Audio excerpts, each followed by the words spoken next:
അഷ്ടൗ ഭുജാംഗീം महिषस्य മർദിനീം സശംഖചക്രാം ശരശൂലധാരിണീം താം ദിവ്യയോഗീം സഹജാതവേദസീം ദുർഗാം സദാം ശരണമഹം പ്രപദ്യേ.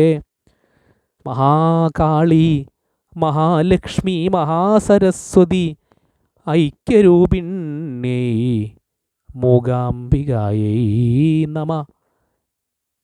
അമ്മേ പരദേവതേ, ഉപാസനാമൂർത്തേ, അമ്മയുടെ അനുഗ്രഹം മതജാതി ഭേദമന്യേ എല്ലാ മനുഷ്യർക്കും എല്ലാ ജീവജാലങ്ങൾക്കും സസ്യലതാദികൾക്കും ഉണ്ടാവണേ. ഹരേ കൃഷ്ണ. കൊടുങ്ങല്ലൂരിനെ കുറിച്ച് പറയാം.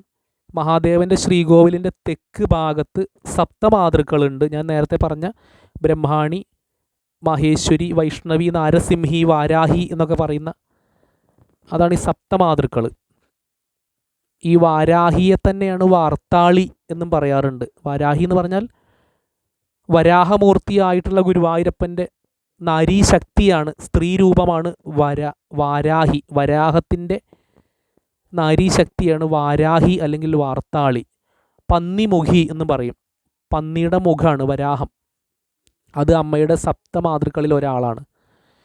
വളരെ ശക്തിയുള്ള ഉപാസനയാണ് വരാഹി ഉപാസന. ശത്രുദോഷങ്ങളൊന്നും ഉണ്ടാവില്ല എന്നാണ് പറയുക. വരാഹത്തിൻ്റെ അല്ലെങ്കിൽ വരാഹി ദേവിയുടെ ക്ഷേത്രങ്ങളൊക്കെ കേരളത്തിൽ ധാരാളം ഉണ്ട്.